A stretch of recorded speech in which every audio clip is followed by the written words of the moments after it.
malam ini saya akan bahas satu hadis. Mudah-mudahan hadis ini menjadi renungan buat kita bersama. Hadis ini hadis tentang bab akhlak. Karena saya merasa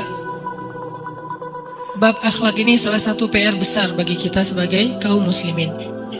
Saya udah datang ke beberapa negeri, dari bagian paling selatan sampai ke bagian paling utara, timur dan barat. Memang belum banyak sih, tapi udah Allah beri kesempatan untuk mendatangi beberapa negeri. Baik itu negeri yang mayoritasnya adalah umat Islam, maupun negeri-negeri yang mayoritasnya non-muslim. Dan yang cukup menyedihkan buat kita adalah, dan itu realitas, justru kita mendapati negeri-negeri yang mayoritasnya non-muslim, akhlak bangsanya, akhlak masyarakatnya terlihat dan terasa jauh lebih baik daripada negeri-negeri yang mayoritasnya kaum muslimin. Ini masalah besar. Kenapa ini masalah besar? Karena salah satu tujuan Allah Subhanahu wa taala mengutus Nabi Muhammad SAW adalah liutammima makarimal akhlak, untuk menyempurnakan akhlak-akhlak yang mulia, akhlak-akhlak yang sempurna, akhlak-akhlak yang baik. Jadi bagaimana mungkin kita menyebut diri kita sebagai umat Muhammad, umat Rasulullah, sementara akhlak kita tidak sama sekali mencerminkan teladan dari Rasulullah SAW. Dan ini masalah besar. Dan yang lebih menyedihkan lagi, ketika kita datang ke negeri tempat Nabi lahir, tempat Nabi wafat, justru kita menemukan akhlak yang bahkan lebih parah daripada negeri-negeri yang lain. Ini masalah besar. Ini sangat menyedihkan. Ini PR dakwah. Ini adalah tugas kita bersama. Ya mungkin kita ngerasa jarak kita dengan Rasulullah SAW sudah terlalu jauh, mungkin sudah lebih dari 14 abad. Tapi di luar sana mereka bahkan tidak kenal Rasul. Di luar sana bahkan mereka bukan orang yang beriman kepada Rasul. Kenapa tuh akhlak mereka jauh lebih menyenangkan? Kalau saya tidak boleh mengatakan lebih baik, misalnya ada orang yang tidak sepakat, tapi lebih menyenangkan dan lebih terasa nyaman daripada akhlak kita sebagai umat Rasulullah SAW. Sehingga bab akhlak ini bukan bab sepele. Karena saking pentingnya akhlak, sampai dia menjadi salah satu di antara tujuan Nabi diutus. Alasan risalah diturunkan ke muka bumi, liutammima makarimal akhlak. Ketika Allah menyebutkan tentang kelebihan-kelebihan yang ada pada diri Rasulullah SAW di Al-Quran, rata-rata kalau kita mau menghitung, itu rata-rata kelebihan yang Allah tunjukkan kepada Rasulullah itu adalah berkaitan dengan akhlak. Mau dia ngomongin tentang akidah, nanti ujung-ujungnya akhlak. Mau dia ngomongin tentang risalah, ujung-ujungnya akhlak. Mau dia dilihat dari angle syariat, ujung-ujungnya akhlak. Ketika Allah Subhanahu wa ta'ala memperkenalkan figur Rasulullah SAW, Allah memperkenalkannya bukan dengan figur fisik. Figur fisik Nabi itu lebih banyak justru riwayat dari para sahabat. Walaupun fisik Nabi keren banget pastinya. Dengan penampilan beliau, dengan fisik fitrah beliau, dengan fisik tinggi beliau, kekar beliau, gagah beliau, dari ujung rambut sampai ujung kaki beliau yang ideal banget. Tetapi sedikit sekali ayat yang membicarakan fisik Rasulullah SAW. Ada tapi tidak banyak. Rata-rata Al-Quran ketika memperkenalkan figur sosok Rasulullah SAW, Al-Quran mengambil dari angle akhlak. Dan salah satu yang terkenal adalah wa innaka la'ala khuluqin azim. Engkau benar-benar seseorang yang memiliki akhlak yang azim. Azim itu bukan hanya karim, bukan hanya jawad, bukan hanya hasan, bukan hanya khair. Azim, gak ada yang bisa menandinginya.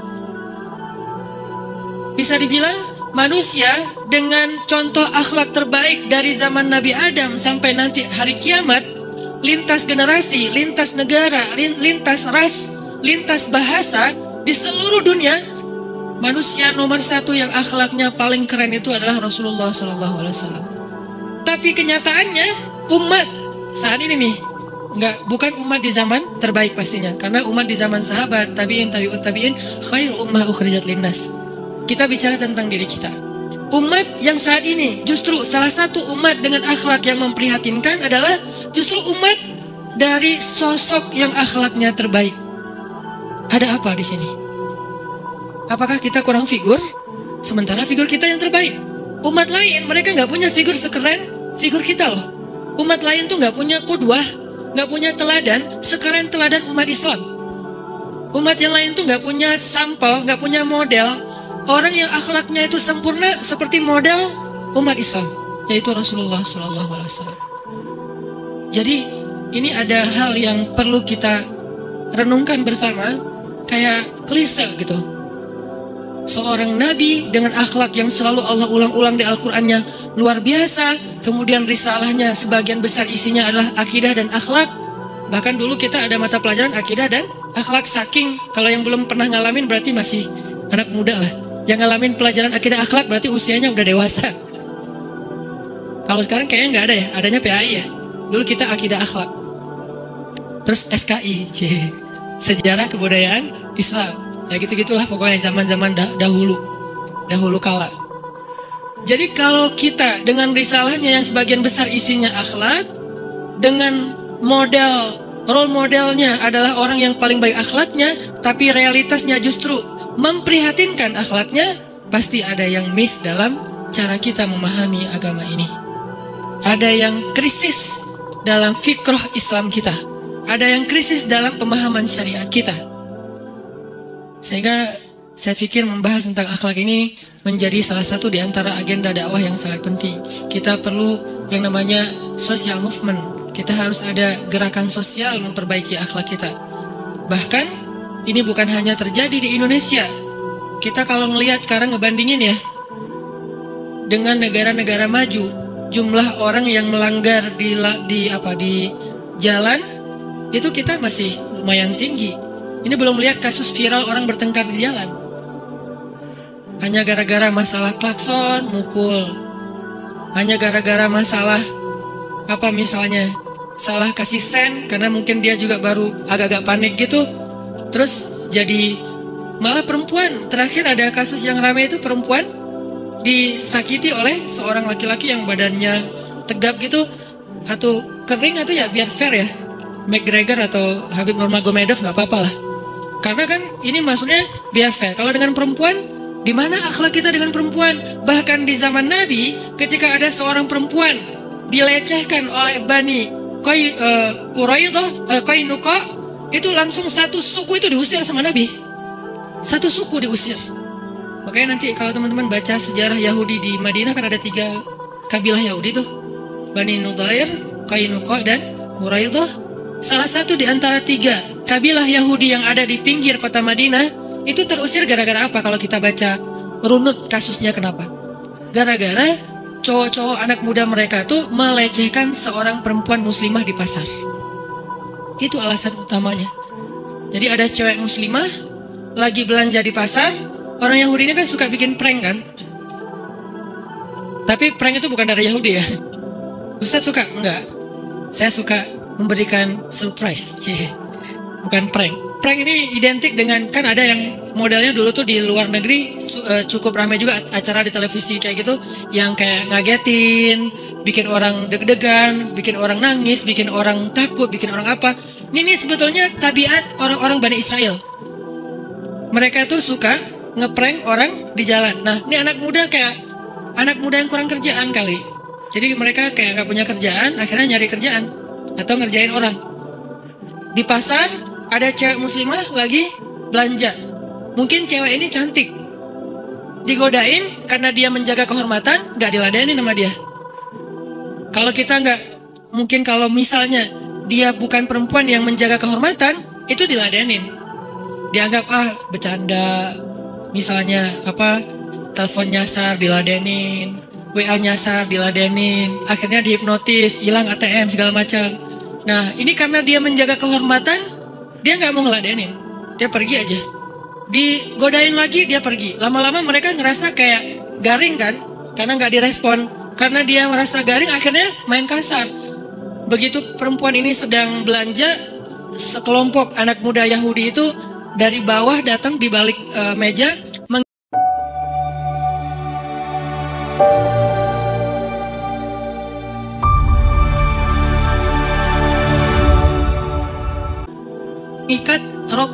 dengan tali lalu dipegang.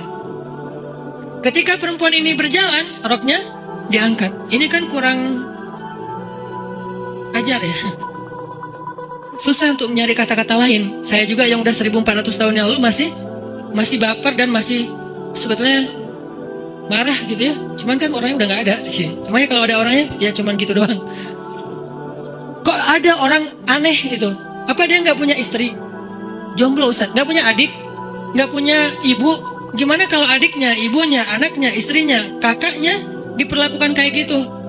Kan seseorang itu melihat gimana memperlakukan orang lain itu, cara dia memperlakukan orang lain itu gimana dia ingin diperlakukan oleh orang lain. Diikat roknya di bawah, dan buat seorang muslimah ini sangat-sangat memalukan.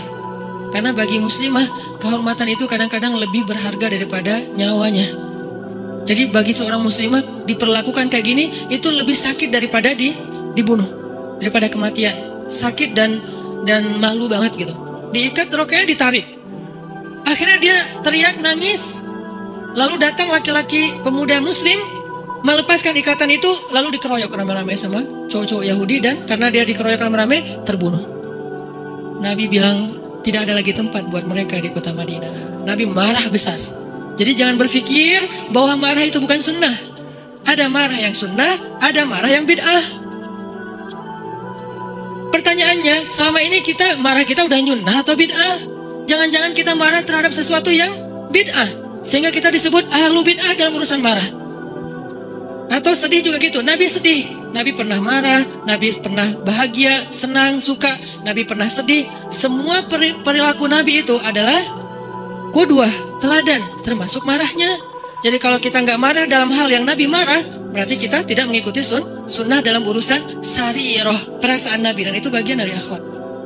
Nabi marah banget kalau udah urusan perempuan, sehingga akhirnya Nabi mengatakan kita akan kepung benteng mereka dan minta diserahkan pelaku-pelaku itu untuk kita adili. Kan berlaku kisos, tangan dengan tangan, mata dengan mata, nyawa dengan nyawa, dan itu adil. Kalau yang diambil itu adalah jari, ya jari.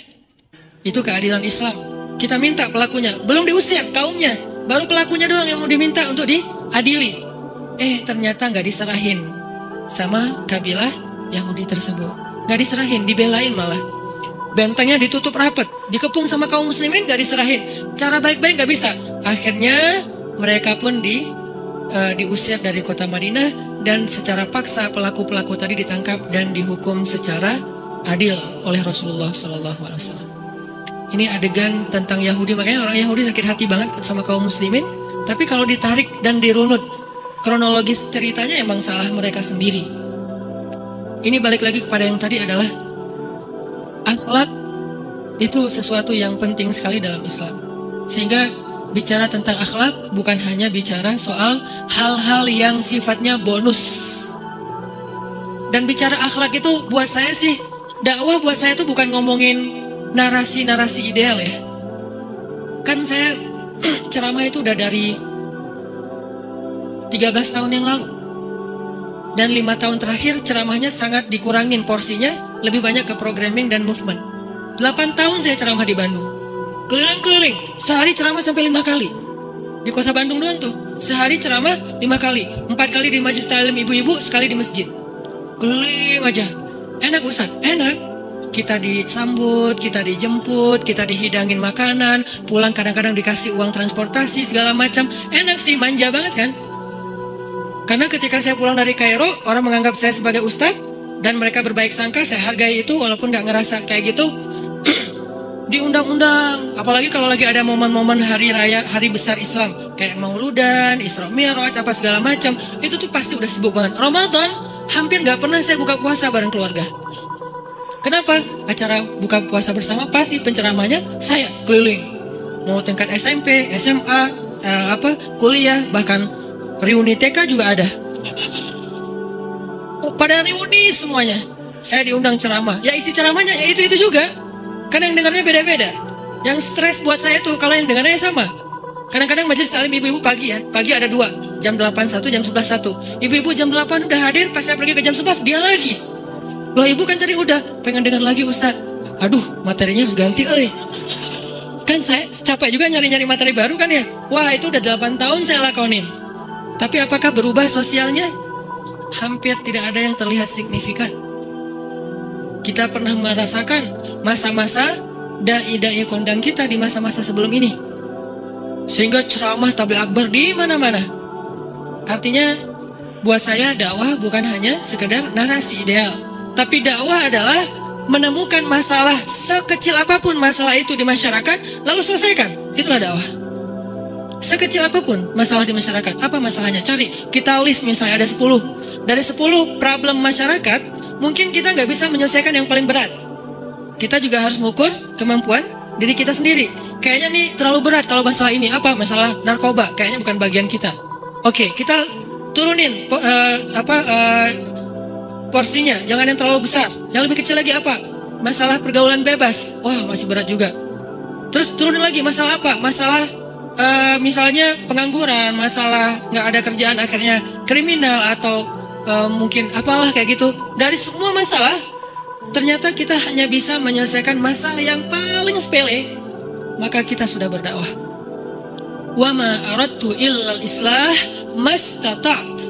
Itu kata Nabi Soleh ketika berdakwah.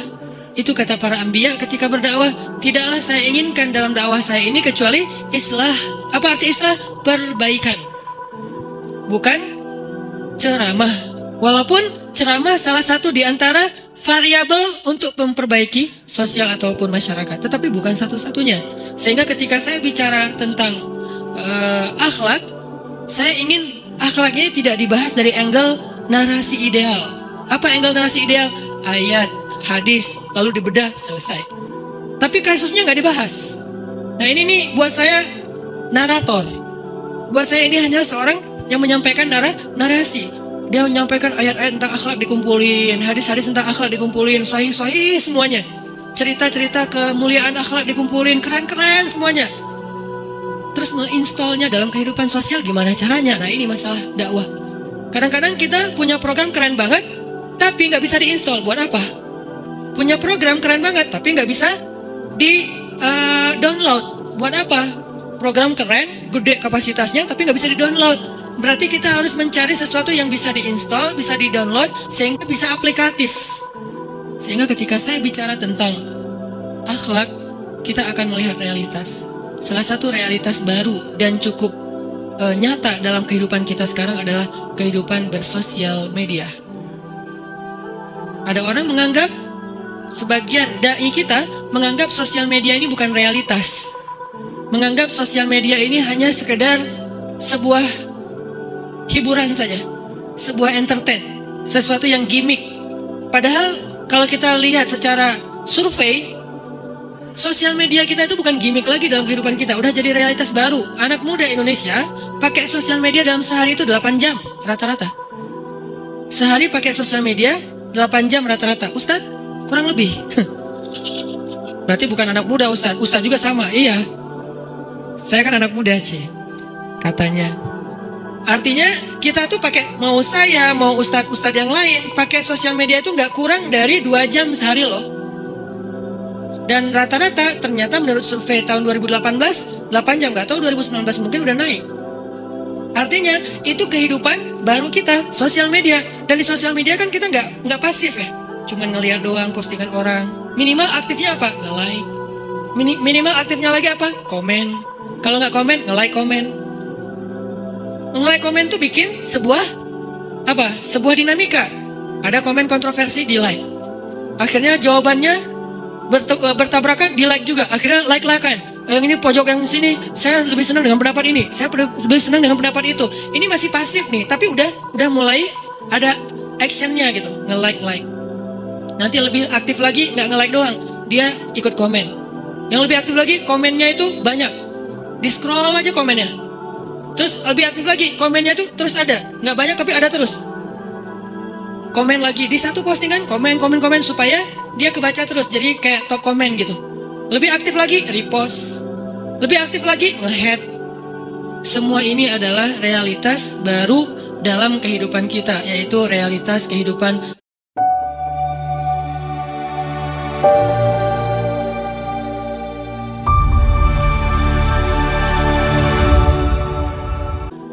sosial media. Apakah itu tidak ada akhlak untuk kita jadikan sebagai panduan kita bersosial media yang dibahas di atas mimbar? Sehingga yang di atas mimbar dibahas hanya akhlak-akhlak yang umum, yang mainstream, dan kurang aplikatif, kurang realistis dengan kehidupan kita. Pemikiran seperti inilah yang dibutuhkan dalam dakwah. Sehingga ketika kita bahas apapun, kita harus tahu realitasnya. Oh, di sini nih, masalah sosial media, akhlak bersosial media. Kesannya membahas akhlak bersosial media itu nggak penting. Lebih penting membahas akhlak Nabi dan para sahabat. Padahal sama aja sebetulnya. Akhlak Nabi dan para sahabat, akhlak bersosial media, kira-kira mana lebih penting? Sama, karena akhlak bersosial media ujung-ujungnya teladannya adalah akhlak Nabi dan para sahabat. Emang ada sosial media di zaman dulu? Bukan sosial media kayak sekarang. Sosial medianya masih model yang konvensional. Sosial media mereka pasar. Sosial media mereka nadi. Nadi itu tempat nongkrong kalau bahasa sekarang. Sosial media mereka adalah jalan. Karena di jalan mereka suka berkumpul. Sosial media mereka adalah komunitas-komunitas. Itulah sosial media mereka. Tetapi akhlak dalam bersosial media udah ada sejak zaman Nabi. Lagian, walaupun ini dengan model yang baru, tetapi sebetulnya realitasnya nggak terlalu jauh berbeda. Karena kita berinteraksi dengan manusia juga, bukan dengan mesin. Bedanya agak kurang agak lebih ngerasa free, nggak ada beban karena nggak ngeliat wajah orang. Kita mau komen itu nggak ngeliat raut wajah dia itu jadi cemberut, jadi sedih, jadi kita jadi agak kurang empati. Bebas aja komen, nggak tahu efeknya gitu kan? Karena efeknya nggak kelihatan. Kecuali kita fit call, baru kelihatan efeknya. Itu pun kalau lancar sinyalnya. Kalau lancar sinyalnya putus-putus. Kita lagi nyindir-nyindir, dia senyum. Padahal dia senyum yang pembicaraan yang sebelumnya. Udah beda lagi gitu kan ya. Ini menunjukkan bahwa ada banyak sekali pembahasan tentang akhlak yang perlu kita bahas. Dan saya merasa sangat sedih ketika kemarin saya baru pulang dari Tanah Suci. Saya melihat kenapa ya, di tempat Rasul lahir, di tempat Rasul wafat, negara yang dua kotanya lah Rasul di situ lahir, dan di satu kota lagi Rasulullah wafat. Di situ ada kuburan para sahabat. Kayak di Baki itu ada 10.000 sahabat dimakamkan di Baki. 10.000 sahabat lebih menurut Imam Malik. Kemudian di sekelilingnya ada kuburan-kuburan orang-orang keren. Di Mekah ada kuburan Khadijah, nanti di Madinah ada kuburan Aisyah, ada kuburan Hamzah di daerah Uhud, dan seterusnya. Ada kuburan Imam Malik juga di sana. Kenapa akhlak orang-orang yang ada di sana? Bukan hanya orang Saudi, tapi juga pendatang. Baik pendatang yang bekerja maupun pendatang yang mu'tamirin atau orang yang sedang umroh. Kenapa ya akhlaknya kok nggak senyaman ketika kita pergi ke negeri-negeri yang mayoritas non-muslim? Saya malu gitu. Kenapa fasilitas-fasilitas publik yang disediakan tidak sebaik mereka, yang mereka tuh nggak punya teladan Rasulullah, nggak punya sebaik-baik syariat. Allah sendiri mengatakan syariat Islam, al-yawma akmaltu lakum dinakum wa atmamtu alaikum ni'mati wa raditu lakumul Islam dinan. Islam itu syariat ya udah paling keren. Kok syariat yang keren ini nggak aplikatif sih dalam kehidupan kita, cuma naratif doang? Syariat Islam yang keren, agama Islam yang keren itu nggak jadi aplikatif loh dalam kehidupan kita kalau mau jujur. Dan kita harus rela mengatakan itu, nggak boleh ego. Saya yakini, saya akui demi Allah syariat Islam itu udah paling keren. Tapi saya melihat penerapan syariat Islam kita dalam urusan akhlak aja itu nggak aplikatif, baru naratif, narasi doang yang keren. Ceramah keren, isi-isi ceramah itu bold banget, ayat-ayatnya dibaca dengan fasih, hadis-hadisnya dibaca dengan sahih. Tapi realitasnya nggak kayak gitu. Apa yang diajarkan Nabi SAW tentang sifat ra'fah dan rahmah sulit untuk kita temukan di negeri-negeri kita, kaum muslimin. Bahkan ketika kita pergi ke negeri mereka yang non-muslim, kita melihat ra'fah itu luar biasa diterapin, rahmah itu luar biasa diterapin. Memang ada urusan lain yang mereka bermasalah, yaitu urusan akidah, urusan mental, urusan jiwa mereka. Saya nggak lagi ngomongin bab akidah, tapi lagi ngomongin bab akhlak. Sehingga saya merasa perlu untuk ngangkat lagi nih tema akhlak, untuk menasihati diri saya, menasihati kita sama-sama, kita belajar. Bisa nggak Bandung sebagai salah satu di antara terbitnya dakwah anak muda di Indonesia, Bandung ini kayak kota Madinah. Jadi dakwah itu terbitnya dari Bandung. Misalnya bisa dikasih nama Bandung Al-Munawwarah. Kenapa Madinah dinamakan Munawwarah? Karena cahaya Islam itu terbitnya di Madinah, bukan di Makkah. Di Makkah itu tunasnya ada di Makkah. bibitnya di Mekah, tapi terbit benderangnya, terasa semburat cahayanya di Madinah, sehingga disebut dengan Madinatun Munawwarah. Maka Bandung Munawwarah. Karena dari sini terbit dakwah anak muda dan kemudian tersebar di seluruh Indonesia. Bisa nggak Bandung selain menjadi asal tren dakwah hijrah, bisa menjadi juga tren dakwah akhlak ke depan. Sehingga kita bisa ngelihat anak muda Bandung adalah anak muda yang memang kita udah punya secara basic culture orang Sunda kan emang akhlaknya tuh udah ra'fah dan rahmah banget ya asalnya Maya. Tinggal sekarang kita refresh lagi aja. Jadi kayaknya mengajarkan akhlak kepada orang Sunda itu nggak perlu dari nol. Kenapa? Karena dasarnya orang Sunda itu emang udah sifatnya ra'fah dan rahmah. Asalnya orang Sunda itu udah lembut, udah santun, udah ada sifat nggak enakannya tuh kan tinggi di Sunda teh. Dan nggak enakan itu kan bahasa Arabnya ra'fah, nggak tahu saya bahasa Sundanya apa, nanti coba ajarin ke saya. Tapi itu ada dan saya rasakan itu dari orang Sunda. Rasa sungkannya itu tinggi, sehingga mau ngomong nggak enak, akhirnya nggak diomongin. Akhirnya disalip orang lain. Apa nih? Jadi bab itu jadi ketikung gitu, gara-gara terlalu ra'fah. Aduh nggak enak, takut dia tersinggung, takut dia terganggu, kan gitu kan? Orang Sunda kan banyak ngerasa sungkannya, dan rasa sungkan itu dalam Islam disebut ra'fah, dan Allah itu maha ra'fah, namanya Ra'uf. Allah itu ar-Ra'uf, dari kata ra'fah, sangat tidak enakan. Maksudnya Allah itu nggak enak hati. Kalau kita terjemahin bebas, kalau ngelihat hambanya berdoa terus nggak dikabulkan, itu Allah tuh nggak enak hati. Maksudnya malu gitu, berarti kan ra'fah. Dan orang Sunda dasarnya punya sifat itu, sehingga untuk menginstall akhlak Islam kepada orang Sunda, saya pikir nggak harus dari awal. Kita hanya perlu merefresh dan kita akan menemukan banyak sekali kesamaan antara ajaran akhlak Islam dengan culture kesundaan kita. Wah ini mah di Sunda gini, ini mah di Sunda gini. Jadi tinggal kita refresh saja, sehingga saya percaya kota Bandung ini, Jawa Barat ini bisa jadi salah satu contoh akhlak sosial yang ideal. Jadi orang kalau mau belajar akhlak Islam itu mungkin saat ini belum bisa datang ke Madinah. Mau belajar tentang akhlak Islam belum bisa datang ke Mekah. Dulu ya, sekarang enggak. Mau belajar akhlak tentang Islam, datanglah ke Bandung. Udah azan? Oh ya udah, nggak enak ya. Oke, insya Allah nanti kita lanjutkan setelah sholat isya. Barakallah. Teman-teman sekalian yang dirahmati Allah Subhanahu Wa Taala.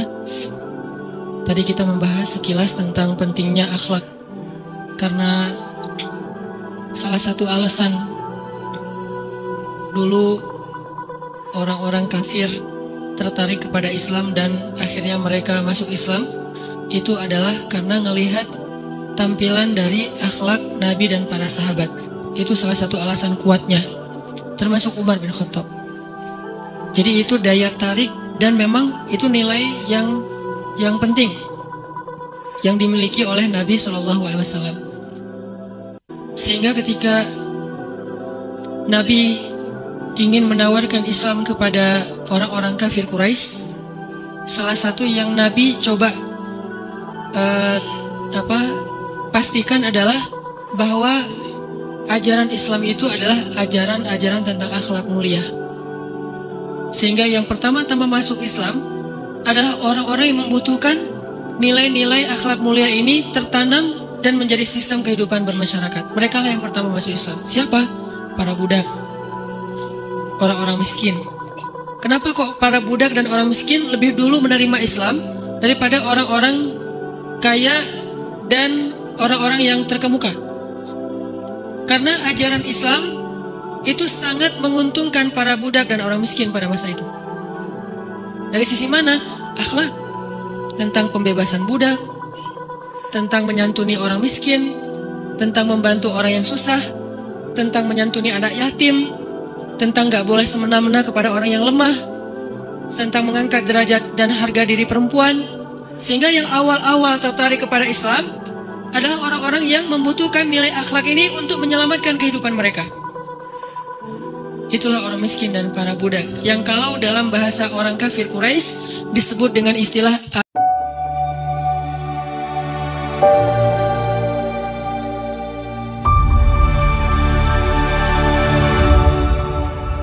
aradilul qaum, orang-orang yang rendahan. Padahal orang-orang miskin ini dengan pendidikan yang pas-pasan, mereka nggak terlalu tahu tentang teori akidah Islam.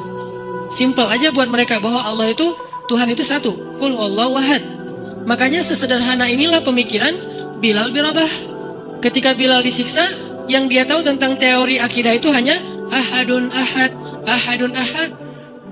Belum ada perdebatan tentang akidah masalah rububiyah, uluhiyah, asma, sifat, itu belum ada. Itu kan belakangan. Setelah keilmuan Islam itu makin berkembang, muncul ilmu fikih, ilmu akidah, ilmu hadis, ilmu Quran. Bermunculan banyak cabang ilmu zaman para ulama-ulama lah. Tapi di zaman awal-awal generasi Bilal, mereka taunya cuma ahadun ahad, dan itu udah cukup untuk menjelaskan kepada mereka bahwa inilah kebenaran. Dan daya tariknya adalah ajaran akhlak. Sehingga ketika ada orang Badui bertanya kepada Rasulullah SAW tentang Islam, apa itu Islam? Nabi SAW mengajarkan Islam itu adalah silaturahim. Islam itu adalah berkata jujur. Islam itu adalah membantu orang-orang yang susah. Islam itu adalah tidak boleh mencela. Islam itu adalah menjaga garis keturunan. Itu yang awal disampaikan oleh Nabi tentang Islam. Baru kemudian dia tertarik mempelajari Islam. Kalau gitu Islam itu agama yang benar. Kenapa? Karena ajaran-ajaran ini adalah universal. Semua orang mengakui bahwa ini benar. Dan mereka bukan hanya melihat ini sebagai narasi dari lisannya Nabi, tapi juga dilihat dari praktek akhlaknya Nabi sendiri. Kayak laki-laki yang, buang air kecil di masjid, karena dia orang primitif, dia nggak bisa membedakan mana masjid, mana toilet. Dan juga sekaligus menunjukkan sesederhana itulah Masjid Nabawi pada masa itu, tidak ada lantai yang keramik atau marmer, sehingga dia pikir ini adalah tempat yang biasa, bukan tempat yang istimewa. Dia buang air kecil di situ. Lalu para sahabat dengan semangat ruhul Islam, spirit of Islam mereka tersinggung. Mereka ingin memarahi laki-laki tersebut. Mereka ingin bahkan memukul laki-laki tersebut. Bukan hanya memarahi, tapi memukul. Nabi SAW menampilkan sebuah performance akhlak yang terbaik. Nabi menahan para sahabat, berikan dia waktu sampai dia menyelesaikan hajatnya. Karena kalau diputus di tengah jalan, itu akan menyakitinya. Gitu gak sih? Iya. Itu akan menyakiti dia, mengganggu dia, dan tidak nyaman buat dia. Kita gak nyaman, tapi kan mungkin dia gak paham akhlak Nabi kepada orang yang tidak paham. Akhirnya tunggu dulu sampai dia beres. Udah beres, para sahabat ngambil air, disiram, dibersihkan. Udah beres itu Nabi manggil dia. Nabi ngejelasin, ini tempat ibadah. Dan Nabi tuh gak ngejelasin dengan cemberut. Coba kalau kita, wah udah dikeluarin semua dalil ya. Padahal Nabi pemilik dalil. Gak ada qala Allah, gak ada tuh qala Rasul. Dan beliau sendiri Rasul. Jadi gampang banget sebetulnya buat Nabi tuh ngeluarin dalil. Cuma Nabi bilang, ini tempat ibadah, kami mensucikan tempat ini, tidak boleh buang hajat di sini. Kamu dari mana? Malah kenalan. Dari mana? Ngomong enak. Cuman emang nggak direkam semua dialog itu ya, nggak direkam semuanya. Cuman beberapa aja. Cuman yang saya penasaran, nggak mungkin dong cuman ngomong kayak gitu doang dia akhirnya masuk Islam. Pasti ada ekspresi Nabi yang membuat dia nyaman, sikap Nabi yang membuat dia nyaman, perlakuan Nabi ke dia, treatmentnya Nabi membuat dia nyaman. Itu tuh utuh, akhlak yang utuh. Makanya kita nggak bisa memahami akhlak Nabi hanya sekadar membaca teks. Kita harus baca sirah. Kalau cuma baca teks, kaku jadinya. Apalagi teks ini dibacakan oleh khatib di atas mimbar Jumat. Beda lagi nadanya tuh. Nabi ngomong pelan-pelan sama Aisyah. Aisyah, pas di atas mimbar, ya Aisyah. Nabi kok marah-marah aja sih kerjaannya? Nggak marah, itu khatib yang marah. Dan Nabi mah intonasinya nggak kayak gitu kan. Intonasi itu memberikan kesan sebuah kalimat ya, marah atau enggak gitu. Makanya kita kadang-kadang baca teks di sosial media juga subjektif. Kita menyimpulkannya dengan perasaan kita. Gara-gara kita bacanya agak keras gitu. Orang cuma bilang, ya, cuman nggak pakai titik. Akhirnya kita bacanya, ya kok marah-marah sih? Padahal dia nggak marah. Dia mungkin lagi buru-buru, dia tulisnya cuma Y dan A, ya. Tapi kita ngerasa tersinggung. Kok jawabannya gini sih, nggak sopan banget? Ini tergantung intonasi yang membaca, bukan yang mengirim.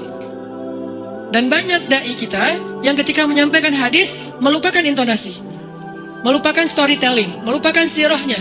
Sehingga yang kita tahu dari hadis itu keras-keras semuanya. Hadis itu kok semuanya serius ya, tegas-tegas banget ya. Kita jadi kayak agak gimana gitu teh tentang Islam. Seolah-olah Islam tuh nggak asik gitu, kaku banget. Nah, pasti ada ekspresi Nabi yang membuat dia nyaman, yang membuat dia terkesan. Akhirnya dia masuk Islam. Pas dia masuk Islam, udah beres dia keluar sambil naik onta dia berdoa, ya Allah, berikanlah rahmatmu kepada aku dan kepada Muhammad. Yang lain jangan. Sampai kayak gitu doanya. Kenapa dia kok sayang banget sama Nabi? Padahal baru ketemu. Saking mempesonanya akhlak Rasulullah SAW. Yang lebih keren lagi, akhlak Nabi itu bisa buat orang yang benci sama beliau jadi jatuh hati kepada beliau. Kalau kita udah jatuh hati jadi benci, kebalik. Nabi orang yang marah kepada beliau jadi jatuh cinta. Kita hampir jatuh cinta jadi marah. Kebalik nih akhlaknya. Berarti kita harus belajar banyak nih dari Rasulullah tentang akhlak. Beliau tuh bisa bikin seorang perempuan yang suaminya baru terbunuh, ayahnya terbunuh, pamannya terbunuh, saudaranya terbunuh dalam perang Khaybar, yang dia bilang orang yang paling saya benci di muka bumi adalah Muhammad. Terus tiba-tiba yang namanya Muhammad datang menghampirinya di dalam tendanya, ditemani oleh beberapa orang sahabat. Lalu kisah itu diriwayatkan, Nabi datang dengan raut wajah yang penuh empati. Dengan raut wajah yang penuh empati. Bukan raut wajah orang yang sebagai pemenang perang. Kan Nabi menang perang waktu itu. Sebagai seorang tuan, bukan. Yang empati. Yang kayak sahabat banget gitu. Datang Nabi duduk di sebelah Sofia. Sofia diam aja, marah banget. Cuma dia gak bisa ngapa-ngapain karena dia berstatus tawanan perang. Mau gimana coba? Mau dia tusuk? Gak bisa, dia sendiri. Dan dia takut bahwa dia akan diperlakukan seperti umumnya orang memperlakukan tawanan perang. Karena dia belum paham, belum kenal Rasulullah. Dia kaget ketika Rasulullah SAW minta maaf sama dia. Kaget, gak ada cerita orang dalam perang yang menang minta maaf kepada yang kalah. Ada gak cerita kayak gitu? Gak ada tuh. Yang menang minta maaf sama yang kalah. Maaf ya, kami menang. Jangankan perang, sepak bola aja susah nyari kayak gitu kan ya. Ini akhlak nih untuk kita teman-teman di Bandung dengan Persibnya, nanti di Jakarta dengan apa Jakarta teh?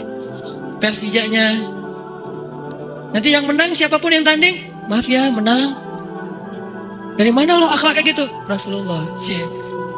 Karena yang itu lebih serius lo daripada bola. Bola kan cuma permainan, entertain, olahraga kan.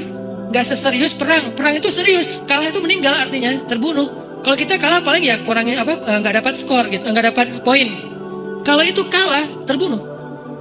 Nabi datang minta maaf dengan ekspresi empati yang tinggi, yang dalam. Nabi itu kayak ngerasain banget perasaan Sofia. Minta maaf, menjelaskan. Sofia, maaf ya, aku ikut turut berduka atas wafatnya ayahmu, suamimu. Sofia marah banget. Terus Nabi menjelaskan apa yang terjadi. Aku tuh udah ngasih kesempatan agar kita gak usah berperang, tapi mereka terus menyerang. Maaf ya, ngejelasin lagi. Maaf ya, ngejelasin lagi. Berjam-jam. Seolah-olah Nabi yang minta pengampunan kepada Sofia. Seolah-olah Nabi itu tawanan perang. Minta maaf, menjelaskan karena kejadiannya. Minta maaf, menjelaskan.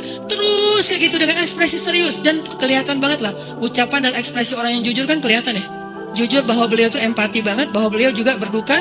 Terus sampai Sofia dari yang tadinya lihat ke bawah nunduk marah. Lama-lama ngelihat ke arah Rasul. Ngelihat ekspresi Rasul serius banget. Malah dia jadi kasihan. Sampai akhirnya dia jatuh cinta kepada Rasulullah SAW. Kata Sofia, ketika Rasulullah SAW datang kepada saya, waktu itu dia adalah orang yang paling saya benci di muka bumi. Tapi dia terus meminta maaf dan menjelaskan. Meminta maaf dan menjelaskan. Sampai akhirnya dia menjadi orang yang paling saya cintai di muka bumi. Akhlak Rasul. Rasulullah gak mengatakan Allah berfirman, wahai Sofia. Enggak, belum kesana. Akhlak dulu, baru nanti ajarin. Tarbiyah namanya kan ya. Sesungguhnya di dalam Al-Quran ada ayat tentang orang-orang yang kafir yang telah mati terbunuh. Enggak, Rasulullah tuh tahu, jangan ngomongin tentang ayahnya yang mati terbunuh, ibunya yang pamannya, suaminya yang mati dalam keadaan kafir. Nabi nggak mau ngomongin itu, kenapa? Menjaga perasaan Sofia. Kok masih dijaga sih perasaan? Kan mereka beda agama, mereka orang kafir. Inilah akhlak Rasul. Sehingga Nabi membahas yang membuat Sofia merasa kayak dihargai sebagai seorang janda, sebagai seorang perempuan, sebagai seorang yatim, sebagai seorang tawanan. Sehingga dia takjub dengan akhlak Nabi. Akhirnya dia cerita, ya Rasulullah, belum beriman udah manggil, ya Rasulullah, saya pernah bermimpi bahwa dalam mimpi saya melihat ada rembulan di atas kota Madinah.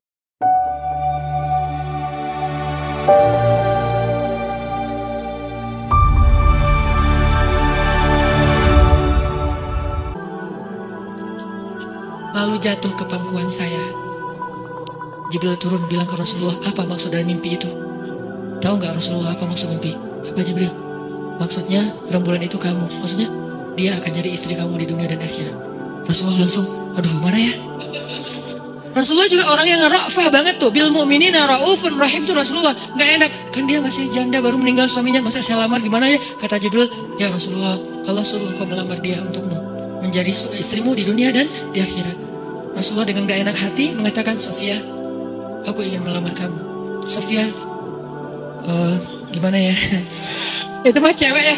Saya mencoba untuk menghayati kisah ini dari angle cewek elegan ya. Bukan cewek biasa, oh boleh gak apa-apa sih. Gue sih, enggak. Cewek elegan. Cewek elegan, cewek terhormat, cewek yang soleha walaupun belum beriman. Pasti dia gak akan bilang, Alhamdulillah, Masya Allah, A-nya panjang gitu kan ya. Terus pakai emoticon berderai-derai. Enggak. Dia terhormat. Dia akhirnya, saya terserah gimana baiknya aja. Menikahlah Nabi dengan Sofia. Modalnya apa? Akhlak. Bukan mahar yang besar, bukan akun sosial media followersnya paling banyak, bukan eksistensi, bukan gaya-gayaan, bukan datang bawa mobil mewah, datang bawa akhlak. Ini kayaknya modal kita belajar juga nih, gimana cara melamar calon istri, akhlak. Dan akhlak itu teman-teman, by the way ya, setahu saya nih, kalau kita udah praktekin dalam jangka waktu lama, dia itu akan jadi hiasan di tubuh kita loh. Orang yang kalau rajin senyum, mukanya itu emang nyenengin, teduh gitu. Tapi senyumnya senyum beneran ya, bukan senyum emoticon ya. Rajin Ustaz senyum, di mana? Emoticon, ngirimnya banyak, senyum aja kerjanya. Nggak ngaruh sih itu mah. Itu mah ngaruhnya di sosmed. Orang kalau akhlaknya baik, itu tuh memang akhlak itu emang hiasan. Maksud hiasan tuh bukan kayak aksesoris. Dia tuh memperindah fisik kita. Teman-teman bisa nggak ngebedain ada orang yang orangnya emang baik, nggak terlalu dandan, tapi dia nyenengin. Ada orang dandannya habis-habisan, tapi kita malah jadi takut. Makin dandan makin serem. Wah, terlalu putih. Makin dandan makin serem. Ada orang nggak terlalu dandan biasa aja, tapi karena modalnya akhlak, itu tuh udah kelihatan lah. Kita insya Allah kalau misalnya masih ada potensi baik dalam hati kita sedikit saja, pasti bisa menilai. Saya kadang ngelihat ada orang yang akhlaknya baik, dia rajin senyum, orangnya itu nggak hard feeling. Orang yang nggak hard feeling ini kan biasanya wajahnya itu kayak nggak ada masalah ya. Orang yang terlalu hard feeling, pas kita ngelihat dia, kita jadi kayak punya masalah. Masalah saya apa ya? Baru ketemu kayak langsung, aduh, kayak saya banyak masalah banget sih.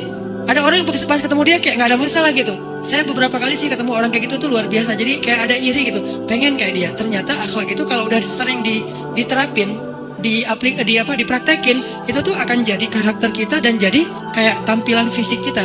Dan pasti Rasulullah lebih dari itu. Makanya orang ngelihat Rasulullah itu langsung berubah. Orang yang pengen bunuh Nabi, ngelihat Nabi, nggak jadi pengen bunuh, malah pengen ngelindungin. Siapa? Suraqah.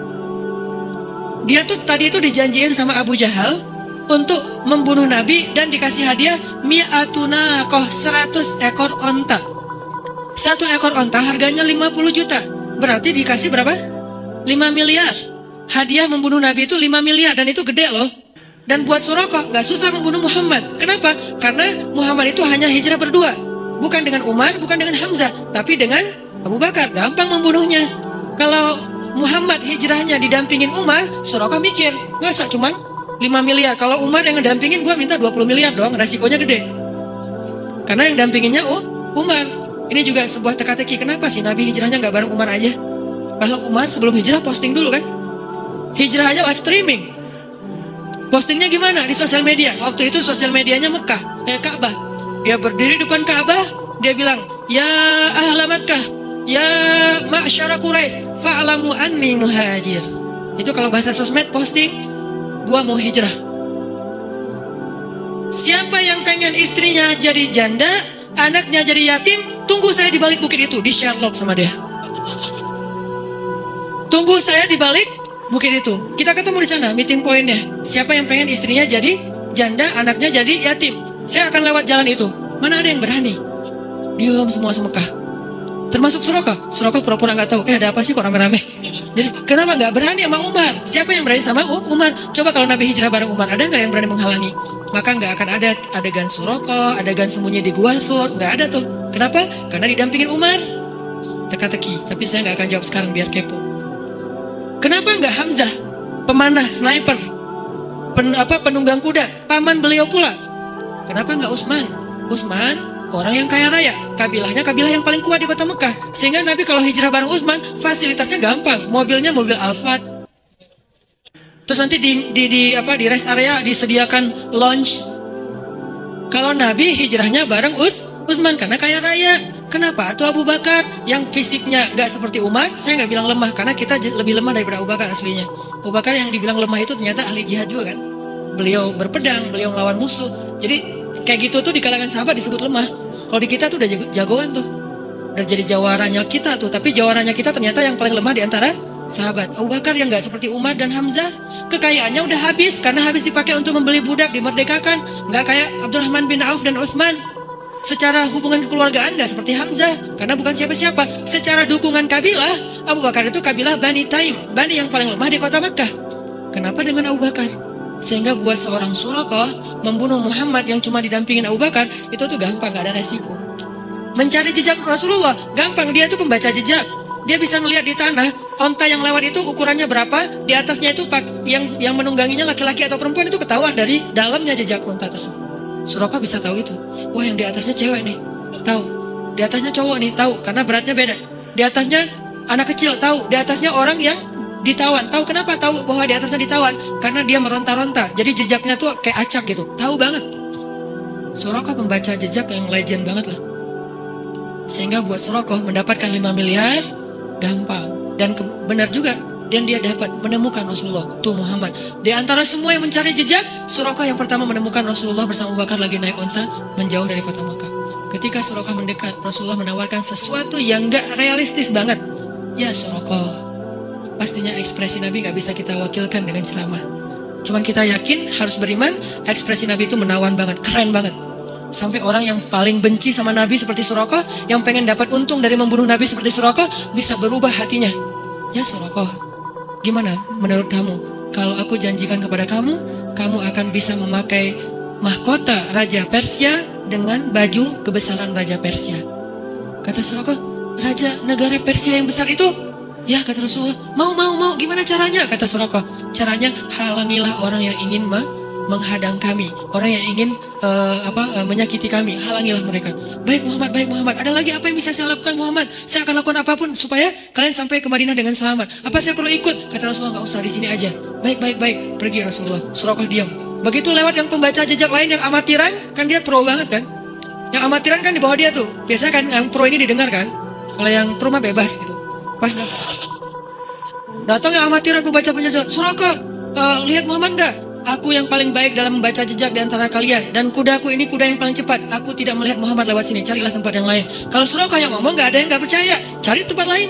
Suraqah pulang, tidak menemukan Rasulullah SAW. Kehilangan 5 miliar untuk sebuah tawaran yang nggak realistis. Apa? Memakai mahkota Raja Persia yang lagi jaya-jayanya, dan mahkota itu nggak bisa dipakai kecuali ditaklukkan. Nggak realistis kan? Kenapa? Akhlak. Yang menawan buat Suraqah bukan tawarannya. Tawarannya nggak mungkin lah. Kenapa nggak mungkin? Kalau Rasulullah menawarkan mahkota Raja Persia habis menang perang Badar, itu agak sedikit realistis. Soalnya udah ada tren menang nih. Ini dalam keadaan terusir, nawarin mahkota Raja Persia, satu di antara 2 imperium yang lagi berkuasa. Kan nggak realistis banget tawarannya.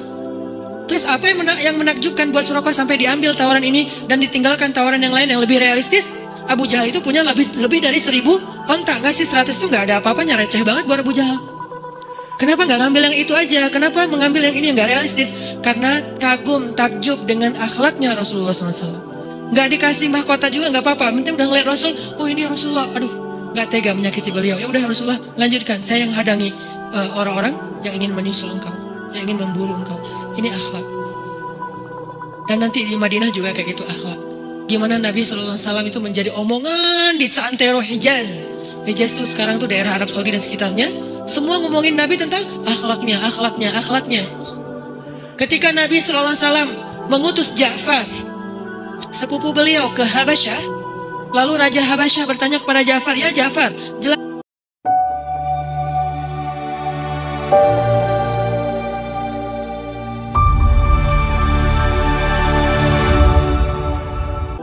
kepadaku agama yang dibawa oleh Muhammad itu seperti apa?"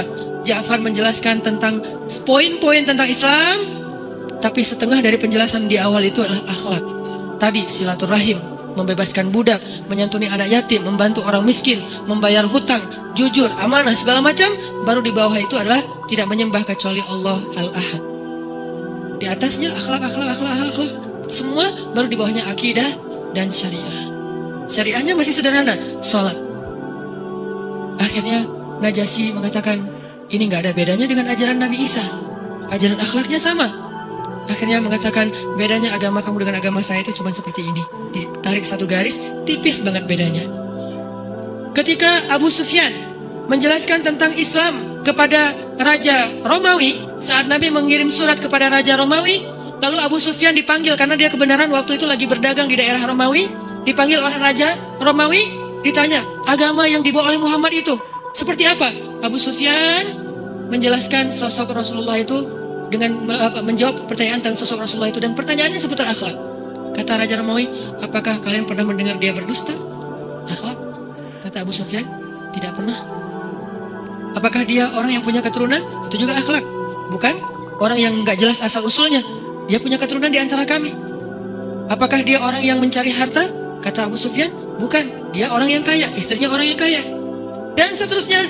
Baru yang terakhir, apa yang diajarkan?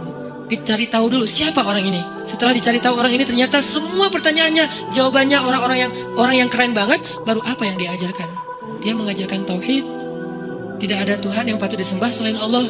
Raja Romawi ini mengatakan, kalau yang kamu katakan itu benar, dan orang ini seperti yang kamu sebutkan, maka dia akan berdiri di tempat saya berdiri. Maksudnya, dia akan mengalahkan saya dan menguasai Imperium Romawi suatu saat nanti. Abu Sufyan langsung kaget. Itu salah satu alasan Abu Sufyan mulai galau. Abu Sufyan ini kan politikus. Dakwah kepada dia itu harus pakai bahasa kekuasaan.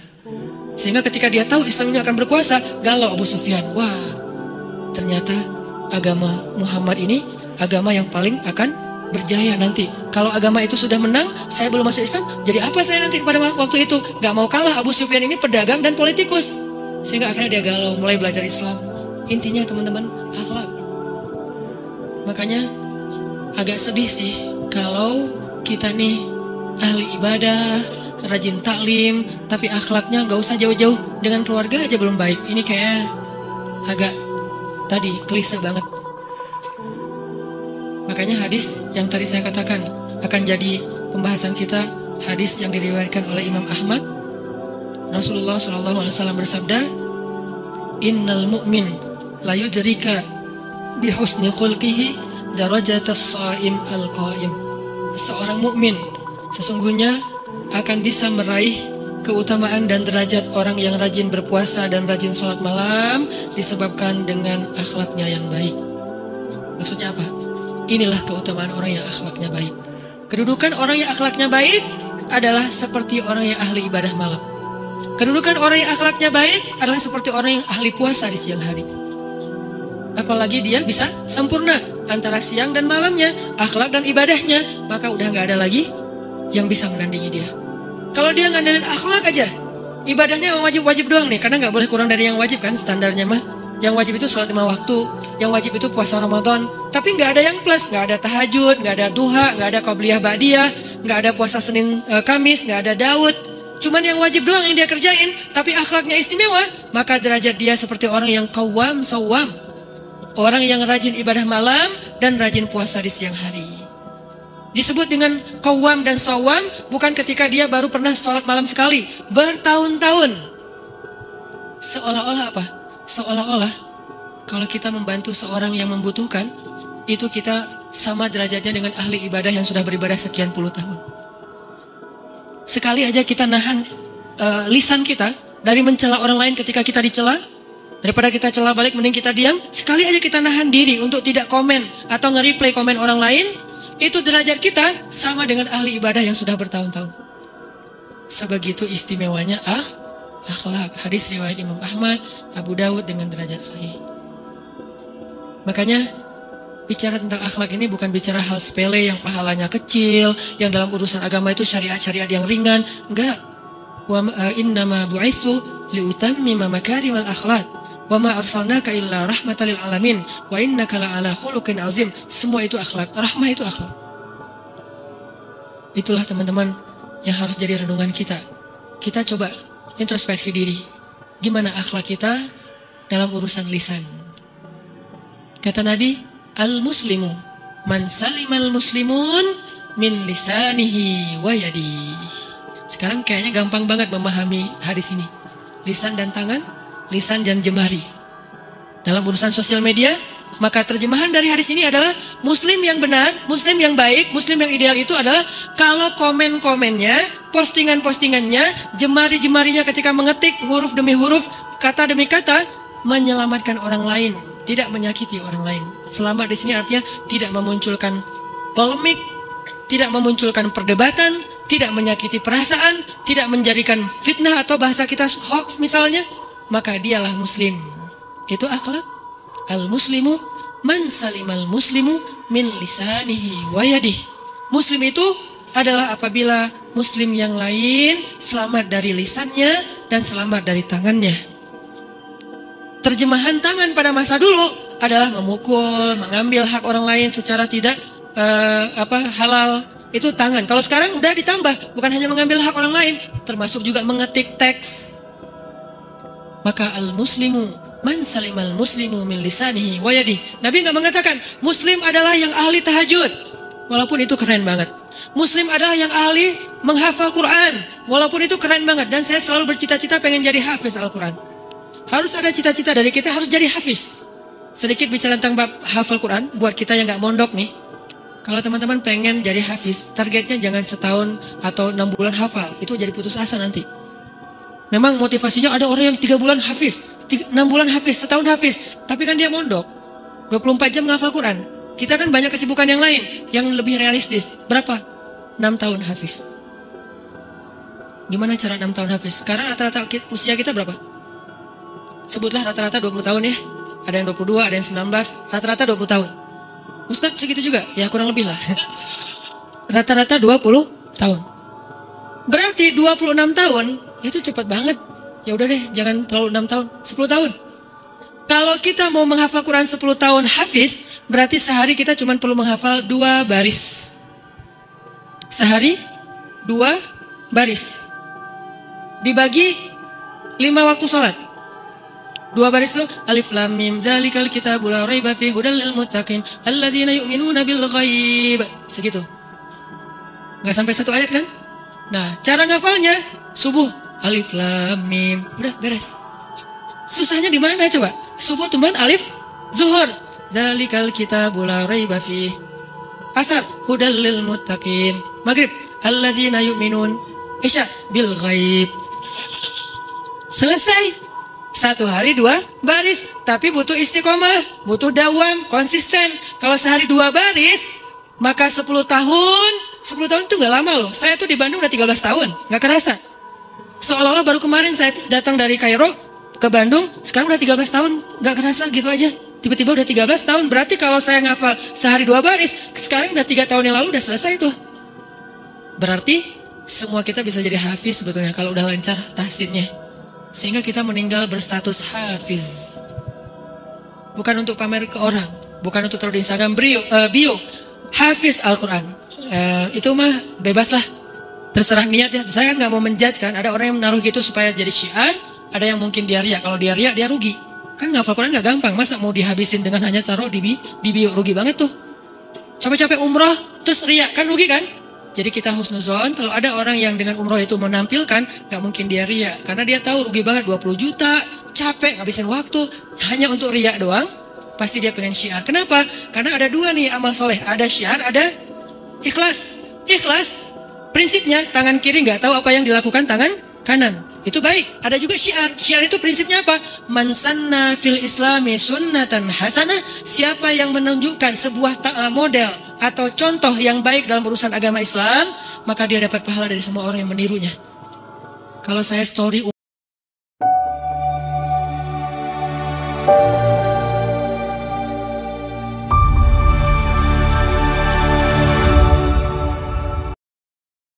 umroh tuh banyak. Saya pengen orang anak muda itu semangat umroh. Sehingga kalau nanti lewat itu ada anak muda yang jadi pengen umroh dan dia bisa mewujudkan itu, saya dapat pahala umroh dari umrohnya dia. Itu cara beramal yang banyak lipat gandanya. Cuman resikonya emang ria sih. Tergantung kita bisa nggak jaga diri jangan supaya nggak ria. Buat saya nggak ria kenapa? Ngapain mau ria? Karena umroh itu semua orang ngelakuin. Banyak orang yang bisa umroh. Emang saya doang di muka bumi yang umroh. Sehingga saya merasa bangga diri gitu kan. Di Indonesia tuh orang yang umroh tuh aduh banyak banget. Jadi nggak perlu diriain. Kecuali saya pernah ke kutub. Itu agak ria sih. Jarang yang bisa ke kutub kan sedikit kan. Kalau di itu mungkin hanya ribuan lah. Kalau umroh udah jutaan orang yang umroh ngapain ria? Gue juga umroh, mak gue juga umroh, ayah gue juga umroh, semua orang juga pernah umroh. Jadi nggak perlu ria-ria amat. Ria sekedarnya. Enggak, bercanda. Intinya adalah balik lagi ke yang tadi. Bahwa balik ke yang bab hafiz dulu. Ini kenapa saya sedikit masukin ke bab hafiz. Saya berharap kalau ada yang dengar ceramah ini jadi termotivasi menghafal Quran, saya dapat pahala dari yang menghafal itu. Ternyata targetnya gampang. 2 baris sehari 10 tahun khatam. 2 baris itu gampang banget. Alif Alhamdulillah. Zuhur Rabbil Alamin. Asar Ar-Rahman. Maghrib Ar-Rahim. Segitu doang hafalnya. Gampang banget. Kul Zuhur Ya. Asar Ayyuhal. Gitu doang kan. Saking gampangnya. Kapan itu khatamnya Ustadz? Gak tahu pas sakaratul maut kali. Saking pendek-pendeknya. Nah maksud saya target sebelum meninggal hafiz. Tapi kan kita nggak tahu usia kita Ustaz. Memang kita nggak tahu. Ini mah target semampu kita. Kalau meninggal sebelum 10 tahun, yang penting kita udah punya niat. Siapa yang berniat baik dan tidak tercapai, maka dia dapat pahala kebaikan yang utuh. Siapa yang tercapai, dia dapat pahala 10 kali lipat. Kalau kita meninggalnya usia 40 tahun, usia 50 tahun, udah hafiz. Tahu nggak kedudukan hafiz di akhirat nanti kayak gimana? Itu keren banget. Harus cemburu kita sama orang yang hafiz tuh. 1, dijamin surga. Kalau dia ikhlas, dijamin surga. Kita tuh bukan golongan sahabat. Saya kemarin pas datang ke kuburan Uhud ya, namanya Jannatul Uhud, surga Uhud. Kenapa? Karena di situ dimakamin 10.000 ahli surga.